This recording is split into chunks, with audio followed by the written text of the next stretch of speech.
गडाचे महंत न्यायाचारी शास्त्रीजींना झाला होता तर मनोहर महाराज कसा काढींवर हाराता. बरं मी काढून देऊ तर हे नारळ खारका बसलेली जाती. विठाला विठाला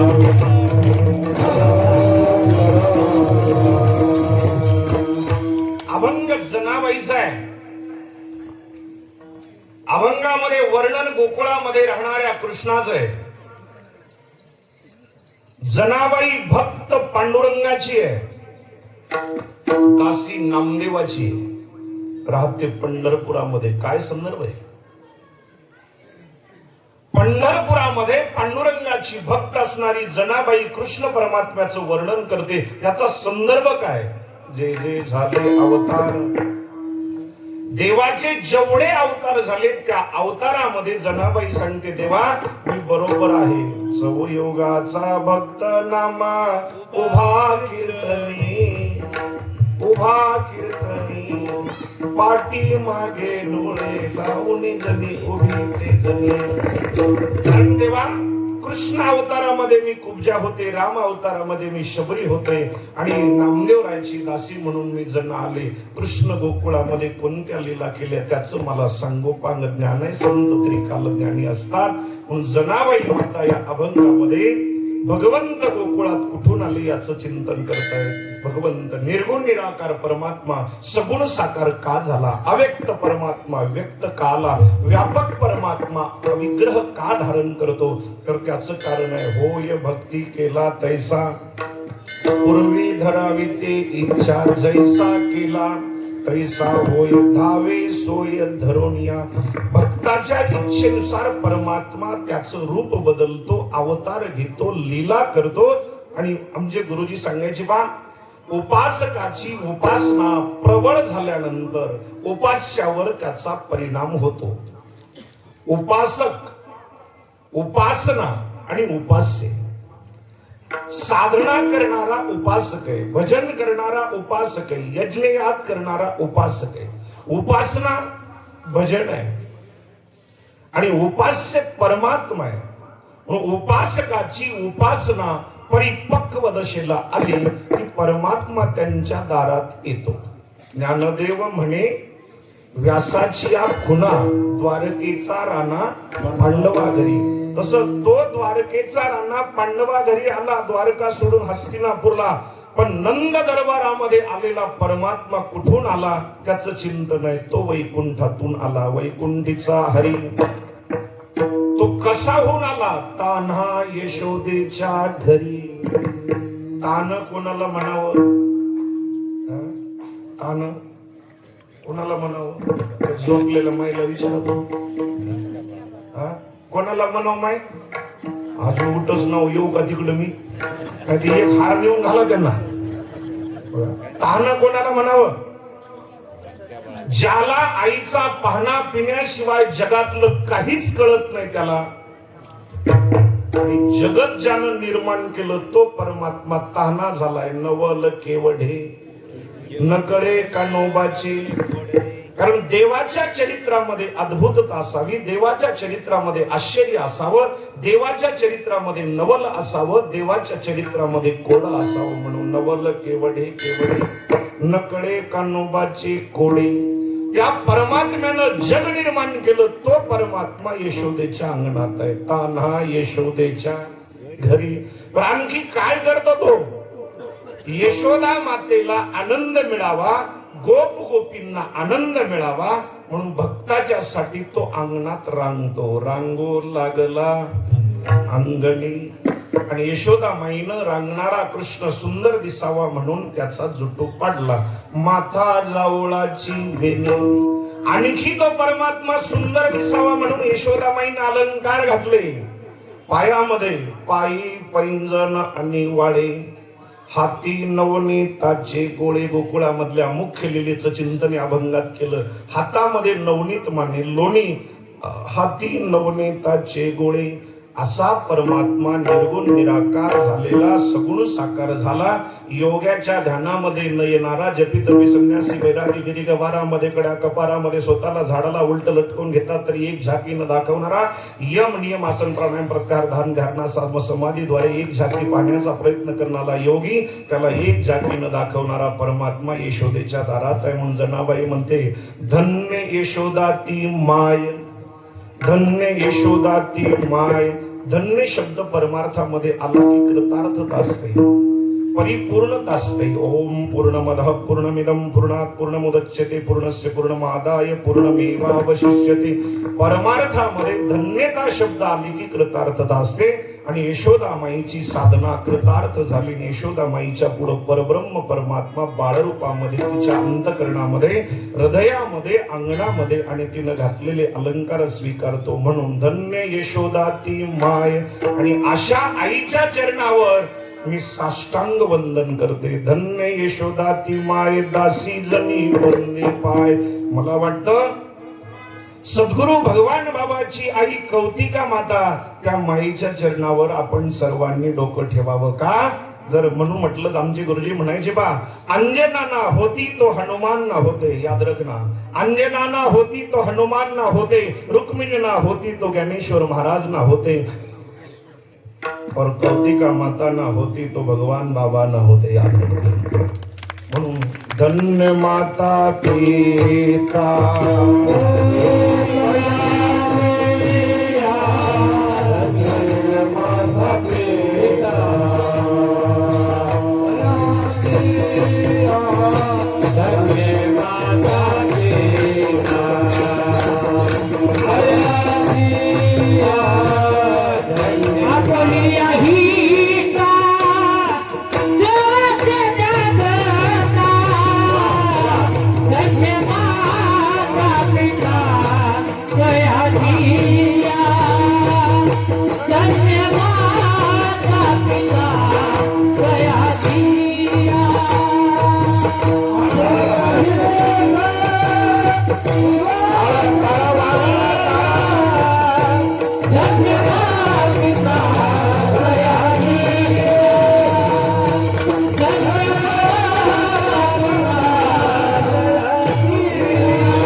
सात्विक आणि भगवान बाबा सारखा हिरा, भगवान बाबा सारखं रत्न, भगवान बाबा सारखा साधू, भगवान बाबा सारखा संत ज्या आईनं दिला तिच्या चरणावर वंदन. आणि गोकुळामध्ये यशोदा माईच्या पुढे असणारा कृष्ण पाहून यशोदा माईला जनाबाई माता वंदन करते. धन्य यशोदा ती माय, दासी जनी वंदी पाय. विठा विठा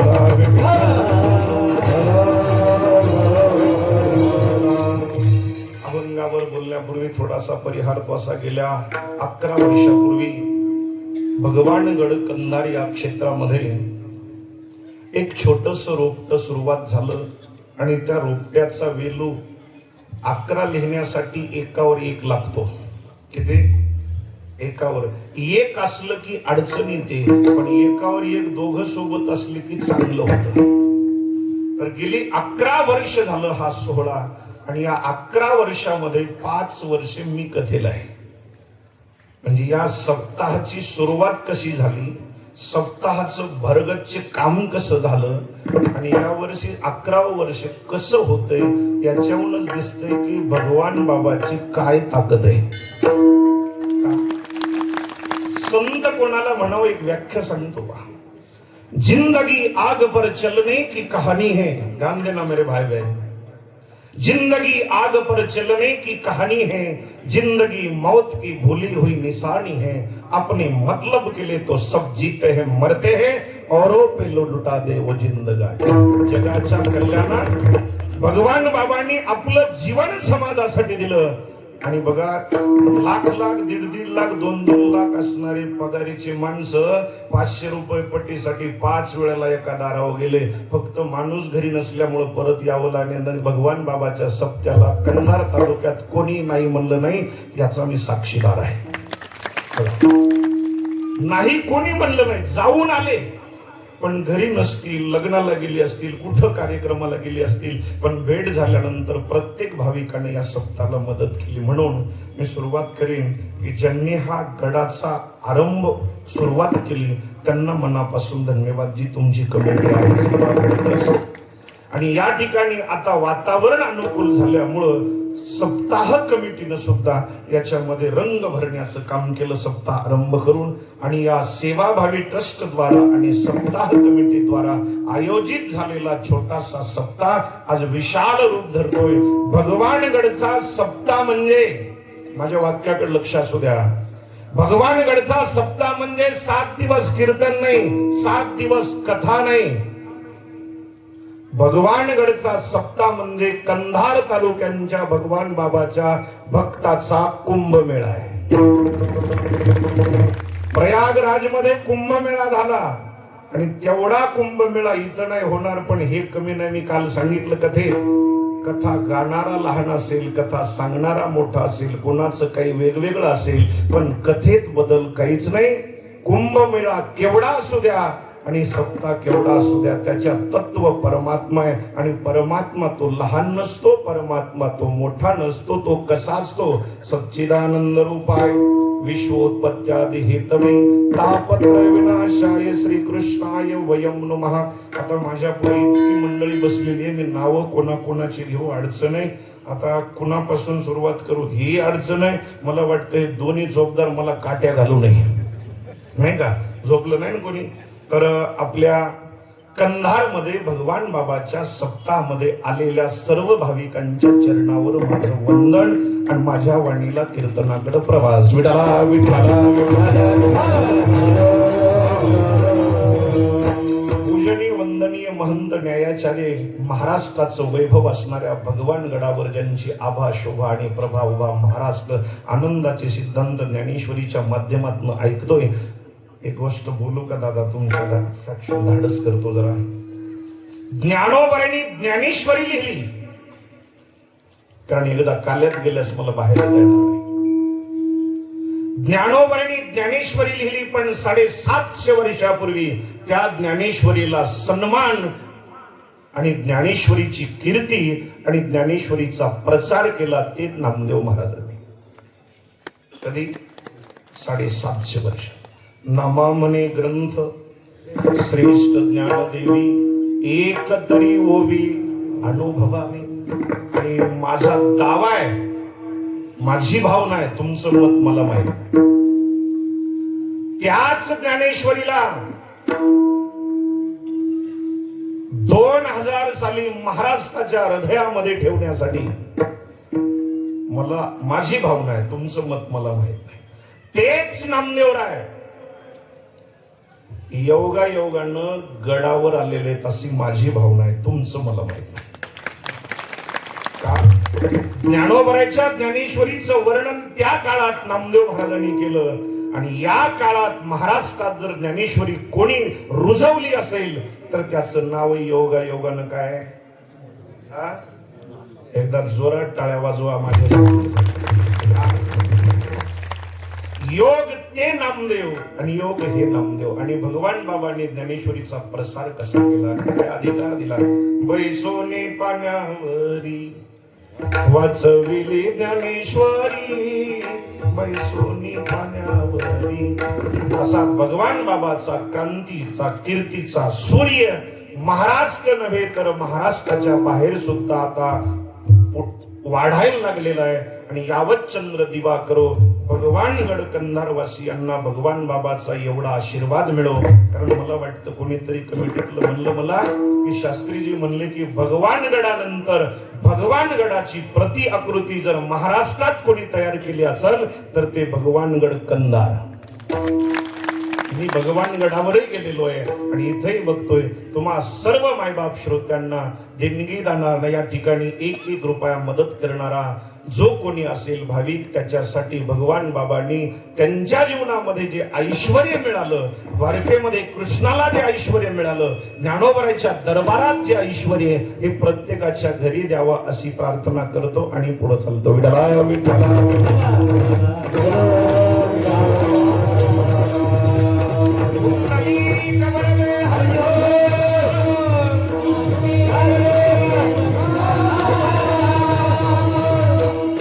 अभंग जनाबाईचं आहे. अभंगामध्ये वर्णन कृष्णाचे. जनाबाई नामदेवराची दासी आहे, पांडुरंगाची भक्त आहे. पांडुरंगाची भक्त असणारी जनाबाई वैकुंठातून आलेल्या परमात्म्याचं चिंतन कसं करते पा. मोठ्या माणसानं लहान व्हावं का, पहिला मुद्दा बोला. प्रपंचामध्ये मोठा माणूस जर गरीब झाला तर चेष्टा होते, प्रपंचाचं सूत्र आहे. आणि परमार्थामधला मोठा माणूस जर लहान झाला तर त्याचं कौतुक होतं. लहानपण देवा देवा, लहानपण देवा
चेष्टा होते. परमार्थात मोठा माणूस लहान झाला तर कौतुक होतं आणि त्या परमात्म्याचं कौतुक होतंय. तो परमात्मा वैकुंठातून विग्रह रूपाने अवतार घेऊन कुठून आला आणि कुठं आला याचं वर्णन अभंगाच्या पहिल्याच्या.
प्रपंचामध्ये कृती महत्वाची आहे, परमार्थामध्ये वृत्ती महत्वाची आहे.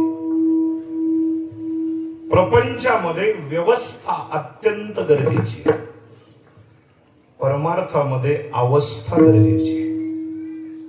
तुम्ही जागे नसेल, प्रपंचामध्ये जर व्यवस्था नसेल तर माणसं म्हणतात जरा याला जम नाही, आणि परमार्थामध्ये अवस्था नसेल तरी म्हणतात हे घसरतो का काय. प्रपंचामध्ये कृतीला महत्व आहे, परमार्थामध्ये वृत्तीला महत्व आहे. म्हणून तुकोबराय सांगतात 4000 अभंगाचा गाथा पूर्ण वाचत असताना वाचायला सुरुवात केल्यानंतर देवाला विनवणी केली पहिल्या अभंगामध्ये, तेथे माझे हरी वृत्ती राहो. मी भंडारा डोंगरावर असू दे, भामचंद्रावर असू दे, घरोडीवर असू दे, कुठं असू दे, पण तुझं भजन करताना माझी वृत्ती तुझ्या चरणावर असू दे. तुझे चरण कुठे आहेत? समचरण दृष्टी. जनाबाई सुद्धा सांगते लक्ष लावारे चरणी म्हणे नामयाची जनी. मग फायदा काय? मग सुखा काय येऊने चाले सोवळे त्रिभुवन. म्हणजे परमात्म्याला आपल्याकडे आणण्यासाठी आपल्या वृत्तीची फार गरज आहे. त्याला तुम्ही वृत्ती म्हणा, मन म्हणा, चित्त म्हणा, तुमची भावना म्हणा. देवाला आकळण्यासाठी भावबळे आकळे यरविना कळे करतळे आवळे तैसा हरी. आणि तो परमात्मा भक्ताची भक्ती परिपूर्ण झाली की तो परमात्मा आनंद देण्यासाठी प्रगट होतो. तो परमात्मा प्रगट झाला तो कुठून आलेला आहे? वैकुंठाचा हरी, वैकुंठीचा हरी. हरी परमात्मा वैकुंठावरनं आलेला आहे. कुठं आला? तान्हा यशोदेच्या घरी. मी बोललो बघा, तान्हा कोणाला म्हणाव दादा अध्यक्ष? कोणाला बनाव? कोणाला? जे दुसऱ्याची पडलेली 500ची नोट उचलून आईला आणून देतो त्याला तान्हा म्हणावं. ज्याला आईच्या पदरामध्ये स्तनपान करण्याशिवाय दुसरं काही कळत नाही त्याला काय म्हणायचं? तान्हा.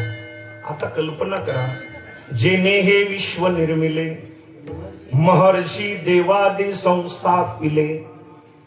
कारण त्या परमात्म्यानं सगळं जग निर्माण केलंय आणि तो परमात्मा एकाच्या पोटी जन्माला येतो. हे नवल आहे. नवल केवढे केवढे न कळे कानोबाचे कोळे. परमात्मा यशोदाबाईच्या मांडीवर झोपलेला आहे आणि तान्हा होऊन पडलेला आहे. आता काय साधना असतो या महापुरुषाची? परमात्मा मांडीवर येऊन झोपावा. कोणता? जगाचा बाप. साधना काय असेल? भगवान बाबासाठी जिथं प्रसंग आला तिथं तुळशी रूपानं प्रगट होतोय. ही साधना आहे, ही सेवा आहे, ही निष्ठा आहे, ही भावना आहे. तर लक्षात ठेवा, परमात्मा यशोदा माईच्या मांडीवर स्तनपान करतोय. बघा हे नवल आहे. विश्वव्यापक कमळापती, विश्वाला भरून उरलेला परमात्मा यशोदेच्या मांडीवर आहे, गवळण कडेवर घेते. नवल.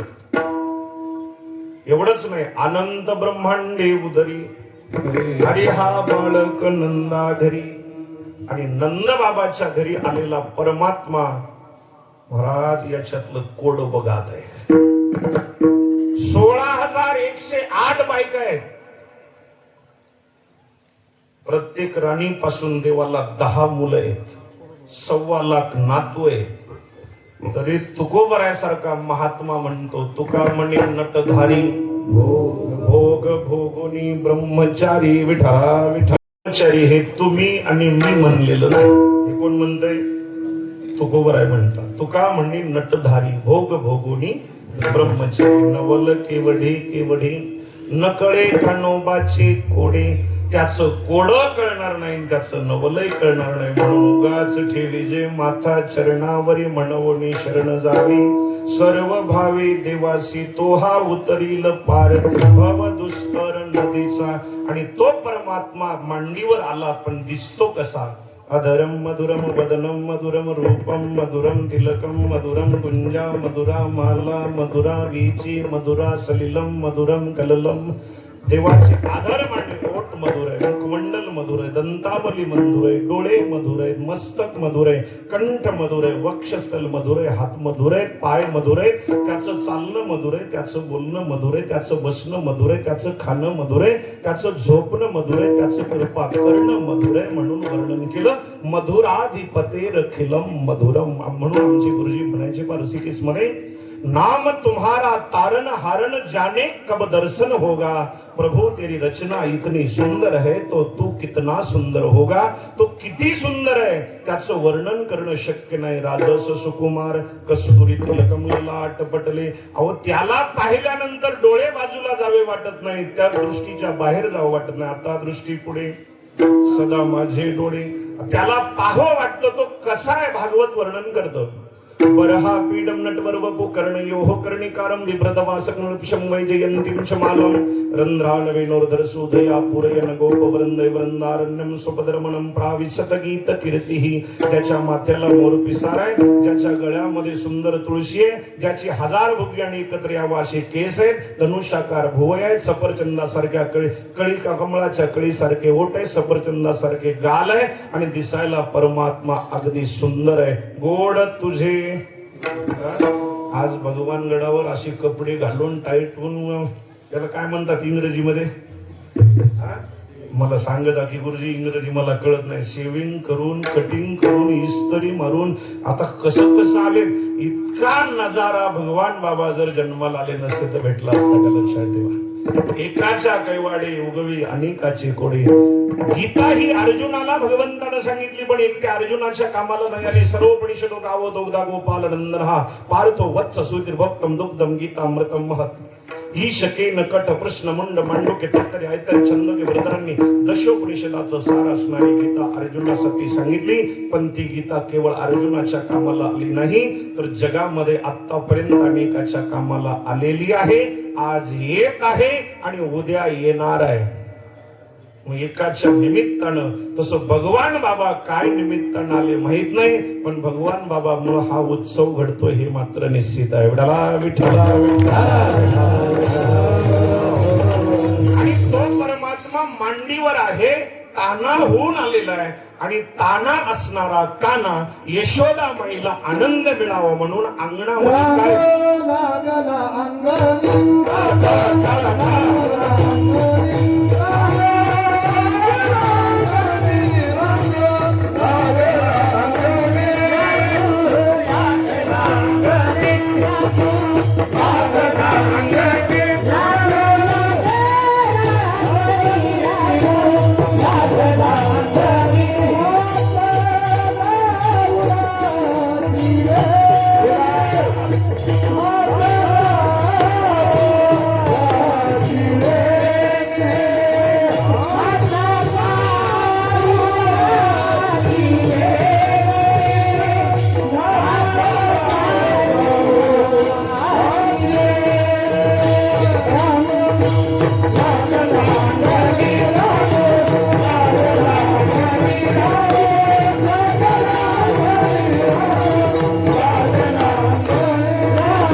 काम आहे त्याला सांगू द्या। मी जर विचारलं 12वीला किती विषय असतात सांगा, माध्यमिकला किती विषय असतात सांगा, पहिलीला काय असतं हे विचारा, नर्सरीला काय असतं हे तुम्ही सांगा, पण लेकरू किती दिवसाला रांगत हे तुम्ही डोकं नाही लावायचं। तुम्ही फक्त बघायची त्याची जन्मतारीख 6 वर्ष झालंय का, माय बोला बरं किती दिवसाला रांगत लेकरू, कोण म्हणलो 11 दिवसाला, 11 दिवसाला रांगतय। आता ह्या माऊलीचं महाराज लेकरू जर 11 दिवसाचं रांगलं तर कसं होतंय बघा। माझ्याकडे डिलिव्हरी झालेली असावी, डॉक्टरनी 4 दिवसाला सुट्टी देत, घरी आल्यानंतर आतमधल्या बेडमध्ये ते लेकरू, ती आई बसलेली असते, तिची आई बाहेरच्या किचनमध्ये काम करते आणि दोन्ही दरवाजामध्ये ही सकाळी सकाळी आईनं दिलेला सोनपोळा खाते। कोण कोण? मनोहर महाराज। वा वा वा। आई किचन मध्ये काम करते, लेकरू बेड मध्ये असतं आणि ती मधल्या दरवाजात बसते, आईला बोलते, लेकराकडे बघते, माझ्याकडे थोडं लक्ष द्या। जर ते 11 दिवसाचं लेकरू क्वाटवर उठून बसलं, सुंटवडा खाणाऱ्या आईला म्हणलं, ए आई इकडे ये, कंधारगडावर आलेल्या मला सांगा माता, ती आई तिच्या लेकराकडे पळल का तिच्या आईकडे? 11 दिवसाला लेकरू रांगत नाही, मग किती दिवसाला? तुमच्यात बी वातावरण 3 सरकार सारखे झाले बघा. थोडी बीजेपी, थोडी राष्ट्रवादी, थोडी शिवसेना, त्याच्यात जरा पटकन सांगा की एकच सांगा सगळ्या जणी किती दिवसाला? ज्यांचं 6ला रांगलं त्या खुश आहेत, ज्यांचं 9ला लागलं त्याही बरे आहे, ज्यांचं 2.5 वर्षे जसं टाकलं तसं पडलं त्या काहीच बोलत. महाराज काय काय लेकरं इतके सुंदर रांगतात, इतके सुंदर रांगतात, पण काही काही लेकरं असे असतात, आई सकाळी रानात जागून जाताना जसं टाकते तसं 5 वाजता आली तरी तसंच असतं, पडोनी राहीन. आई म्हणते मुडद्या लोकांचे 7 महिन्याला पाऊल टाकते, 9व्या महिन्यात भिंत धरून चालते, तुला 2.5 वर्ष झालं तो हाल ना कसा? तरी आई लेकरावर प्रेम कमी करते का? बघा, सामान्य आई लेकरावर प्रेम कमी करत नाही. आई तरी म्हणते या साऊंड इतकं लेकरू गोरा असू द्या.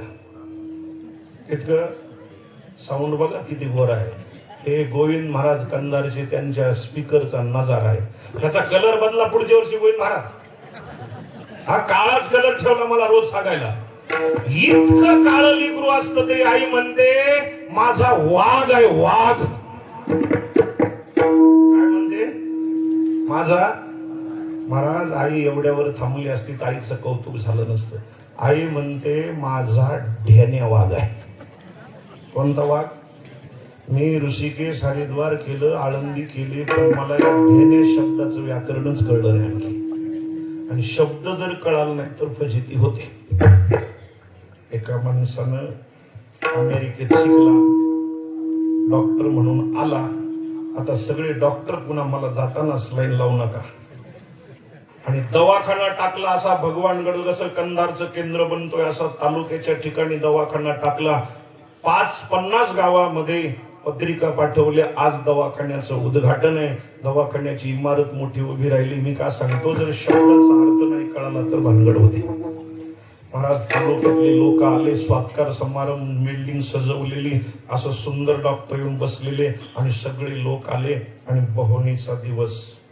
डॉक्टर टेबल आपल्या खुर्चीवर बसले, टेबल कानात अडकायचं काय असतं ते? काय असतं मला माहित आहे, तुम्ही बोला. आणि ते अडकून बसलं. लाल पटक्यावालं म्हातार आलं सुरुवातीला. डॉक्टर कुठे शिकले होते? अमेरिकेत. लाल पटक्यावालं म्हातार आलं. आल्याबरोबर डॉक्टरचा इतका आनंद गागनात मावे नासा झाला. पहिलं गिराईक, बहोनीचं गिराईक. आणि मला डॉक्टरनं हार काढला आणि म्हाताऱ्याच्या गळ्यात टाकला.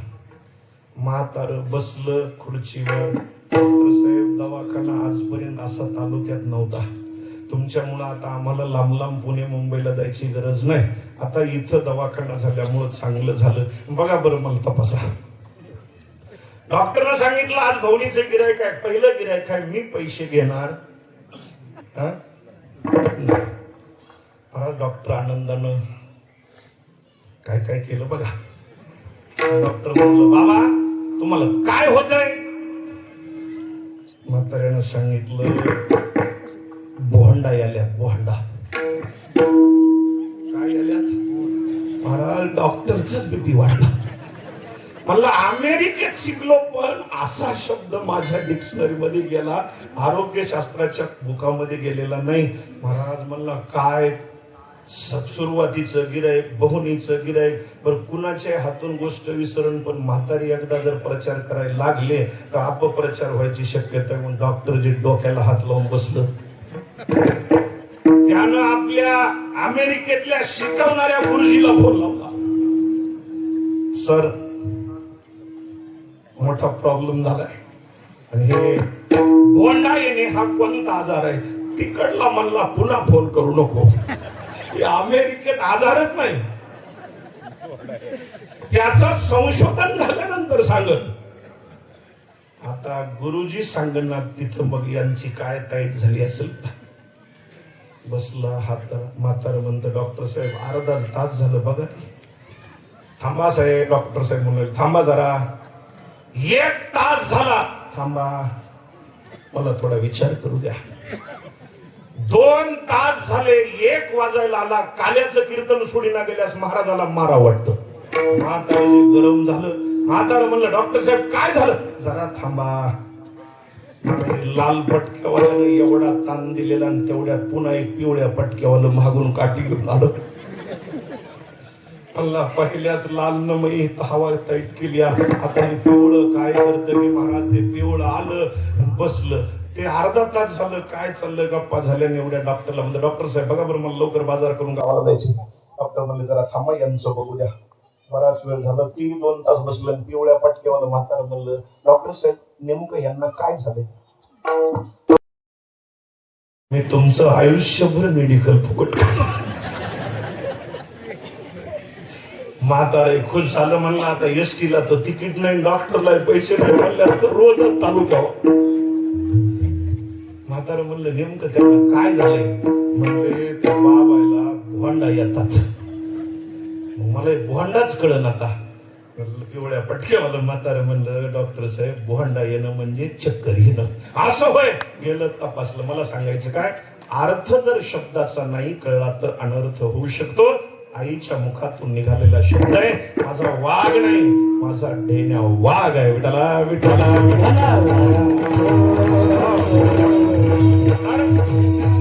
आईला बाळ कसही असू द्या, लेकुराचे हित जाणे माऊलीचे चित्त. आईच्या अंतकरणामध्ये बाळाबद्दल किती प्रेम असतं याचं वर्णन करणं कठीण आहे. लगे मायसी बाळे निर्वावे, आपुल्या स्वभावे ओढे त्यासी, मजका लागला करणे विचार ज्याचा जार भार त्याचे माधा. आई काय असते सांगू का? बघा, आईचं लक्षण सांगतो. आईच्या सारखं हृदय कोणाचंच नसतं. म्हणून आमचे गुरुजी म्हणायचे, गंगा जल जैसा दुनिया में दूसरा कोई जल नहीं.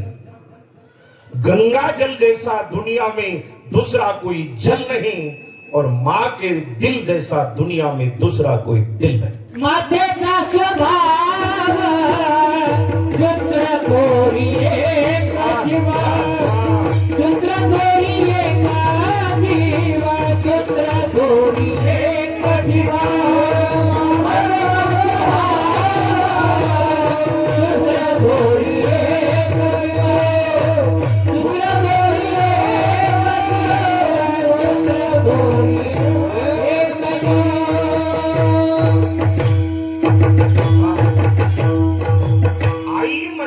लेकरासाठी सर्वस्व असते. लेकराचे हित जाने माऊलीचे चित. ऐसी कौन सी चीज है कि दुनिया के बाजार में ना मिलती हो? दुनिया के बाजार में तो सब बिकता है मेरे भाई, लेकिन माँ का प्यार दुनिया में कहीं मिलने वाला नहीं. लक्षात, आई सर्वस्व.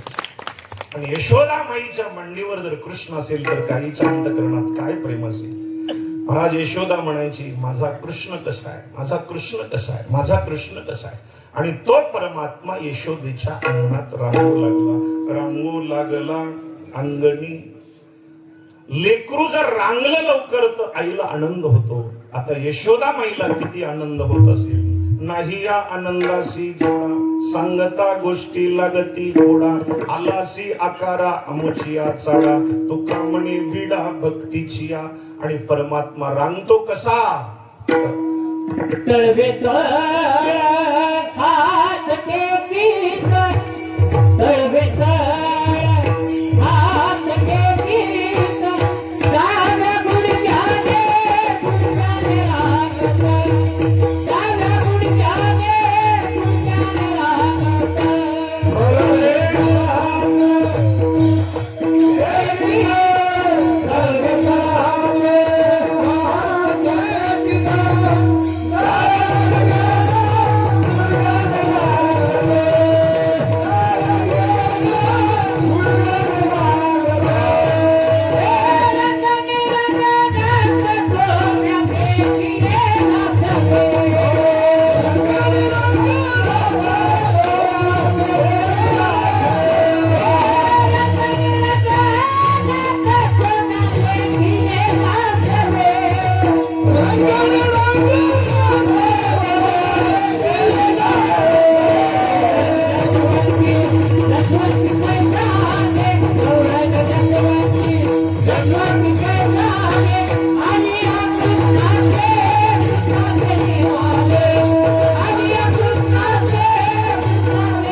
केला सई गवळण जसवंती पै सांगे. भगवान रांगू लागले, रांगताना पृथ्वीला दोन्ही हात लावले आणि सांगितलं, तू माझ्याकडे गायीच्या रूपात आली होतीस, मी तुला वचन दिलं होतं, आलोय, आता घाबरू नको, लावून या हात कुरवाळीला माथा. आता देव कसा उभा आहे, पार सारखा, डावा पाय मोडलेला आहे, उजवा पाय माग प्रेशर देतोय बघा. डावा पाय हा प्रपंच आहे आणि उजवा पाय हा परमार्थ आहे. परमार्थाच्या ताकदीनं प्रपंच ओढत नेऊन तो प्रपंच परमार्थ स्वरूप करावा, हे देवाचं चिन्ह आहे. लक्षात घ्या. आपली गडबड कशी आहे, परमार्थ प्रपंचात नेऊन रंगीत होत, पण देवाचं चिन्ह असू द्या, साधूच असू द्या, तर परमात्मा रांगू लागला आणि रांगता रांगता तो अगदी गोड रांगतो. रांगू लागला अंगणी, पालथीच पडत नाही. आणि कसलं लेकरू असू द्या, आईला बरं वाटतं. ती माऊली किचन मध्ये गेली आणि महाराज तिने खिडकी काढली, माझ्या बरोबर चाललेलं पोरग निघून गेलं. महाराज मी एकटाच कुठं वाटवर, ती माऊली कुठे घरची किचन मध्ये. तिनं खिडकी काढल्या काढल्या मोठ्यानं म्हणली, महाराज वाघ आला, वाघ. मी उठलो दार लावतो. ती म्हणली, महाराज असं काय करता, दार का लावता? मी म्हणलं, मावशी कथा करून आळंदीला जायचंय, माझा परिवार आळंदीला आहे, वाघानं जर खाल्लं तर काय करावं, आता आळंदीत वाघ घुसलाय. बिबट्याची रोज बातमी आळंदीमध्ये, आमच्या घराच्या मागूनच गेल्या एका दिवशी. म्हणली, महाराज जंगलातला वाघ नाही, माझा वाघ आहे, माझा. मी म्हणलं, ही मरी माय अशी आहे तर हिचा मसोबा कसा असत. मी उठलो, दरवाजा काढला, लांबून बघितलं, त्या झाडाखाली बसलेले माणसं सोडतोय. असं लांबून पोरग बघितलं, उघड पोरग, गणपती सारखी ढेरी, हातपात काढी सारखे डेअरीवर वगळ आले होते. कशाचे कशाचे हा महाराज. ते पोरग जवळ आलं, मी जवळ आल्या बघितलं, त्याच्या चड्डीला नट बोलतो होता काडीचा. ते जेवण केलं की ढिल्लं आणि जेवण संपलं की आवडायचं. ते तसला नमुना अशी चड्डी धरून आलं बघा. अशी याच्यासाठी पुढे बसून कीर्तन ऐकायला लागतं, बाजूने कळत नसते. आल्या बरोबर त्याच्या पुढचा माल असा जेसीबी सारखा 50 कोटी करू लागला. आणि तसल्या अवस्थेत त्यानं चौकटीच्या मध्ये असा पाय टाकला की मला म्हणतो, महाराज आता हे माल असा झाल्यास कसं वाटत असेल? दादा मी जरा निलट आहे बरं. पहिली गोष्ट जात नाही आणि गेल्यानंतर सोडत नाही. तसलं लेकरू उचलून कडवं घेतलं बघा. तसलं लेकरू कमिटी ऐकायला का नाही? आता कंधार भगवान गडवर हे ड्रेस जो केलेला आहे ते सप्ता कमिटीनं सेवाभावी संस्थांचं, हे माझा नाही. त्यांनी सांगितलं, म्हणलं कपडे मळतील, त्यांनी सांगितलं आणखी दुसरे घेऊन देऊ पण हार काढायची नाही. इतके चांगले कपडे गावल्याने केलेले, दूध प्यायला गेलेलो तसला नमुना पुढून आलेला, तसलं लेकरू उचललं कडव घेतलं. आणि मी म्हणलं, मावशी काय सोन्यासारखं लेकरू आहे तुमचं. बाई खुश झाले महाराज. 12 लिटर दुधाची साहेब मला प्याला द्यायला तापवाय ठेवली. मी इतका खुश झालो. त्या लेकराकडे बघितलं की ते असं वाटू लागलं आता 50 कोटी विहिरी पाड्या जेसीबी आणल्या, तसं ते खाली सोडून वरी वडी. काय पावर असेल जेसीबी तर याच्यामुळे तयार झाली. आणि महाराज त्याच्या डोक्यावरून हात फिरवला मौलीने, आणि हात फिरवल्याबरोबर मी माझ्या डेअरीकडे बघितलं. त्याची डेअरी माझ्या डेअरीला, माझी डेअरी त्याच्या डेअरीला घासाल्या. ते गावात गेलेले कपडे म्हणू लागले, मनोहर महाराज जन्मात पुन्हा तुमच्या अंगावर येऊ नये.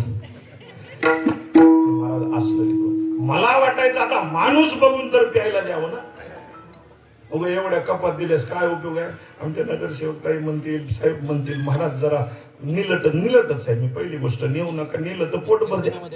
मी म्हणायचं, मावशी असं लेकरू मी कुठंच बघितलं नाही. आणि मी जर गेल्या म्हणलं असतं, मावशी काय लेकरू आहे, याला उचला आणि तळ्यात टाका, ती म्हणली असती वट वट कशाचा महाराज आणि कशाचं दूध.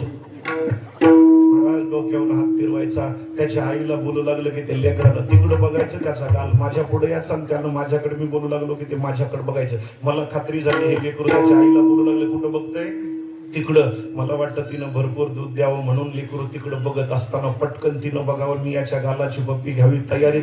मी जणू काय विराट कोहली सारखा 6 मारायला तयार पाकिस्तानच्या विरोधात. आणि बरोबर त्या ठिकाणी महाराज त्याच्या आईला बोलत असताना तिनं माझ्याकडे बघितलं. मला वाटलं याचा गाल माझ्याकडे असं, मग मी पप्पी घेतली, नाकाची झाली, अंगारची कथा झाली, काला झाला तरी ते खारटपणा जाईना. असल्या नमुन्याला जर आई माझा वाघ म्हणते तर यशोदेचा कृष्ण कसा आहे. म्हणून यशोदा म्हणते माझा कृष्ण देखिला काय, माझा कृष्ण देखिला काय.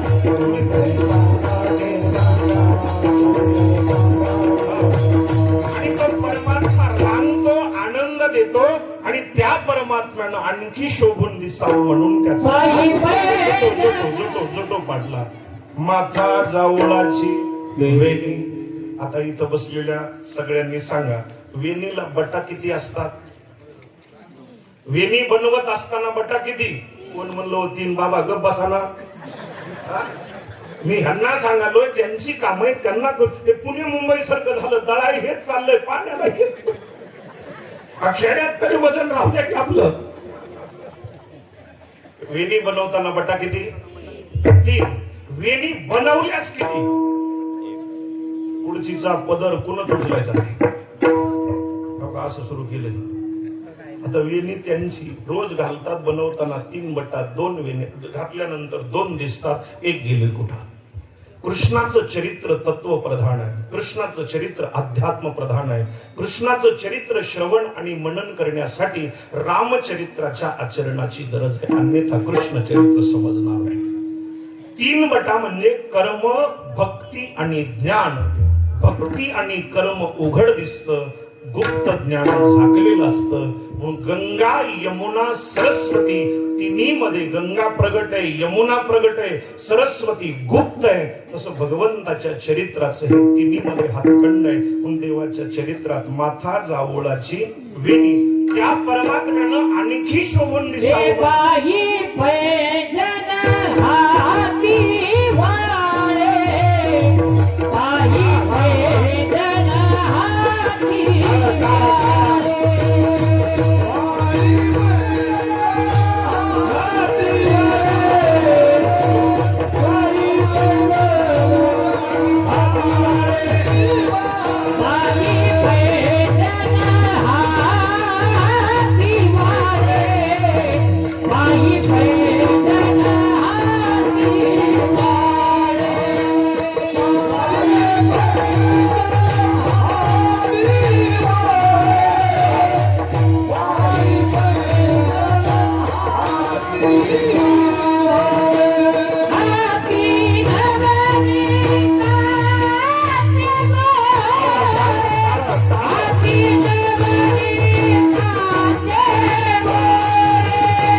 यशोदामाईनं भगवान कृष्णाला अलंकार घातले. पायी पैंजण आणि वाळे, हाती नवनीताचे गोळे. भगवंतानं गोकुळामध्ये केलेल्या लीलेचं चिंतन आहे. आणि अशी लीला करणारा, अलंकार घालणारा, स्तनपान करणारा, अंगणात रांगणारा जो देवादिदेव कृष्ण आहे, त्याची आई त्या यशोदेला जनाबाई माता म्हणते. धन्य यशोदा ती माई, दासी जने वंदे पाय विठोबा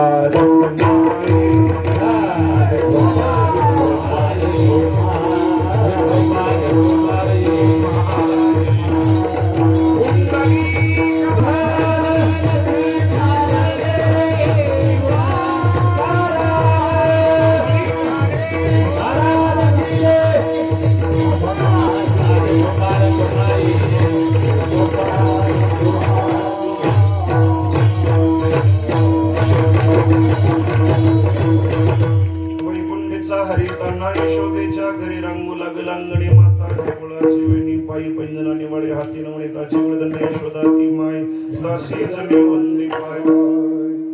जसा जमेल तसा धावता अभंगाचा करण्याचा प्रयत्न केला. आज काला आहे, पण याच्यात काल्याचं चिंतन नाही, पुढे काल्याचं चिंतन आहे. आणि काला म्हटलं की चरित्र ते उच्चारावे.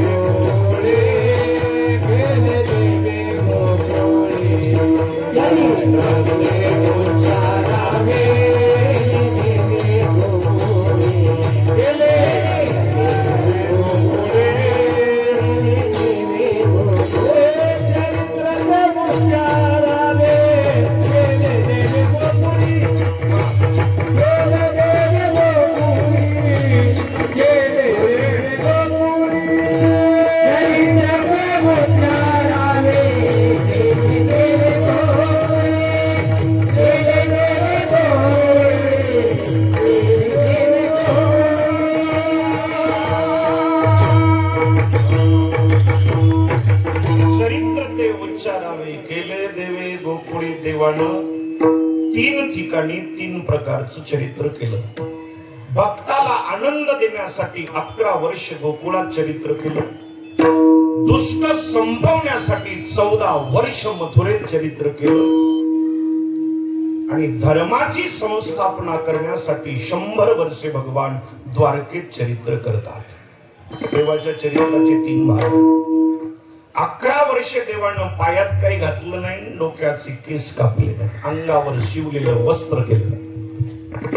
14 वर्ष मथुरेत राहिले, 100 वर्षे द्वारकेचे वर्णन नाही, मथुरेचे नाही. चरित्र ते उच्चारावे केले देवे गोकुळी. देवाच्या या 3 प्रकारच्या चरित्रामध्ये गोकुळचं चरित्र प्रधान सांगितलं बघा. आणि त्याच्यात काला आहे. काला 3 प्रकारचा. काला देण्याचा अधिकार दोघाला आणि काला खाण्याचा अधिकार आपल्या सर्वांना. बघा हे पहा, थोडं लक्ष द्या माझ्याकडे. काला 3 प्रकारचा. काला देण्याचा अधिकार दोघाला आणि काला खाण्याचा अधिकार भक्ताला. यारे यारे सकळासी येथे पहिला काला. काला खाओ दही भात,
काला खाऊ दही भात दुसरा काला हरिनामाचा खिचडी काला, प्रेमे मोहिला साजनी.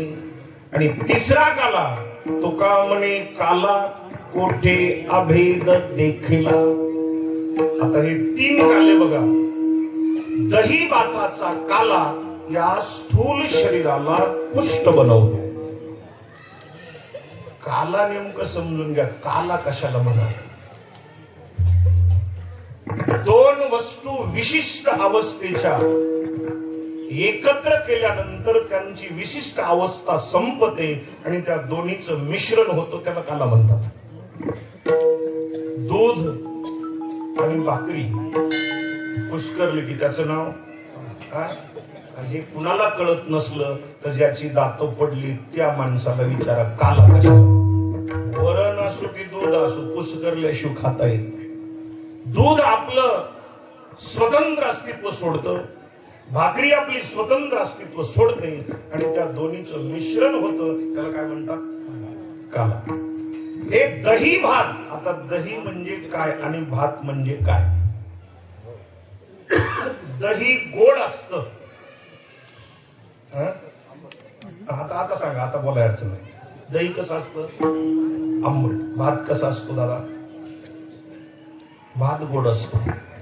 भात खाल्ल्या शुगर वाढते. तुम्हाला जरी गोड लागलं नाही तर पण भातात काय असते म्हणजे आंबट असणारा संसार गोड असणाऱ्या भातात परमार्थात मिसळला हे शरीर पुष्ट. बघा, दही भाताचा काला या शरीराला पुष्ट